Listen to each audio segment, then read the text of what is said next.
Right now, 90% of the population of California under flood watch, and America's second largest city is slammed by a relentless storm. Flash flooding, mudslides, wind damage all across central and southern California.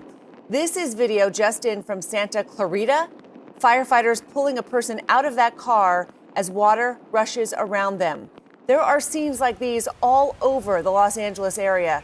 Roads now closed, firefighters rescuing people caught in these flash floods. Santa Barbara County alone responding to some 200 calls like this. In some cases, it's better to leave the car home, all water and no pavement in the worst hit areas. Mudslides also blocking roads. Nearly 60,000 customers are without power. And right now, the entire community of Montecito is under evacuation. TV host Ellen DeGeneres shared this video of an overflowing creek near her home there. Because there are a bunch of crazy. We're having unprecedented rain.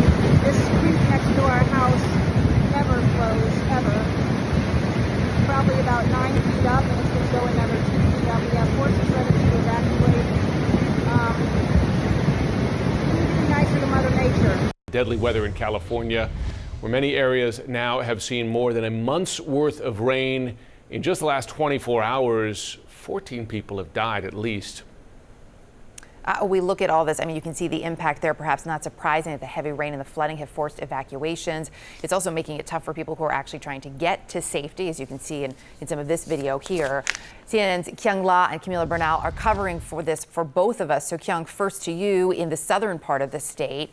You're there on the 101 freeway. Clearly, no one commuting there this morning. What are those conditions like? You know, it's our first good look at what we are standing on, because the sun is just starting to peek out from behind the clouds. And this is the 101 freeway. You can see it is completely caked over in mud. There is water that is completely washed over this freeway.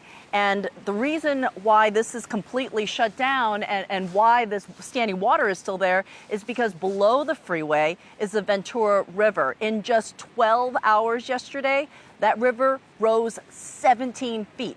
So that just gives you a snapshot of what we are seeing here in Southern California. In Santa Barbara, the airport there reports 1 day of rain that is higher than the average month of January. So just an incredible amount of water, and it's impacting tens of millions of people. I'm going to take a look behind, make sure no one's coming. They are seeing emergency crews beginning to move up and down the 101, but they haven't been able to clear this yet because there are still so many emergencies happening. There is rain. Rain is expected throughout the morning here in Southern California. So Jim and Erica, it is not over. The morning commute is still going to be happening, and there's a lot of concern about what's going to happen as people start to head to work.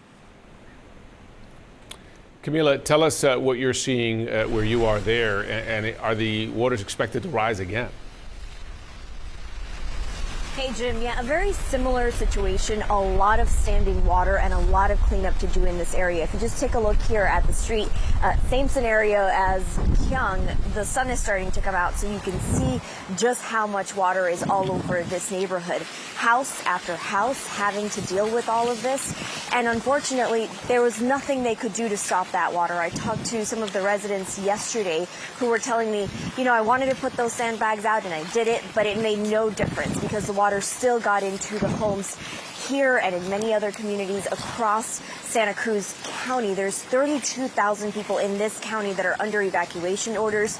The sheriff's deputies going door to door over the last couple of days telling people to evacuate their homes, to leave immediately because of the dangerous conditions. You don't want to be in your home when it is like this. And, you know, not just the water, but you're also losing power in many of the areas. We've seen crews over the last couple of days working to try to restore that power, but it's everything put together that makes it really difficult for these residents. I talked to people yesterday who told me, look, I am just so tired of cleaning up, of going through the rain, because it is coming closer together in terms of the time frame, a storm after another storm.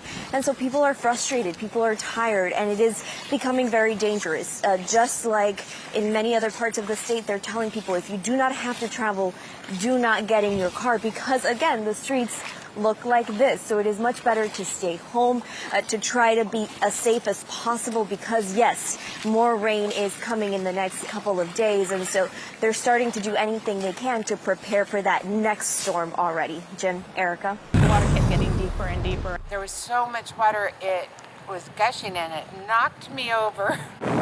California, already pounded by a bomb cyclone last week that brought hurricane-force winds, torrential rain, flooding, and mountain snow, is now in the throes of yet another atmospheric river storm, a weather system transporting a high concentration of moisture and dumping epic amounts of heavy rain.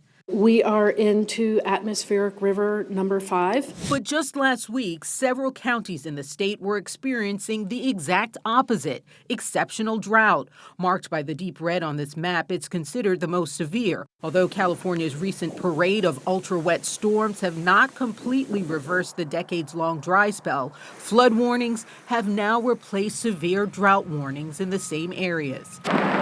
This weather whiplash is forcing California to face the dilemma of how to manage floodwaters as the state experiences dramatic shifts from drought to downpours. Experts tell CNN part of the solution is drawing levees back to allow rivers more room to safely flood. We have to let our rivers flow differently and let the rivers flood a little more and recharge our groundwater in wet seasons. Climate scientist Peter Glick says levees have effectively protected communities in the past, but they're not designed for the climate challenges of today. He says containing floodwaters means less water is available to seep into thirsty underground aquifers, a desperately needed water source for farmers and communities for drinking water during extreme drought. Instead of thinking that we can control all floods, we have to learn to live with them. Glick says that means communities will have to get out of the way. Entire cities and towns would need to relocate. These changes are absolutely easier said than done, but they have to be done. We have to redesign flood insurance policies so that we're not rebuilding houses once they've been damaged in the same places where they're going to flood again. We have to design flood insurance policies to encourage people to move away from floodplains so that we can open up the floodplains, and when we get those floods, they'll be less damaging.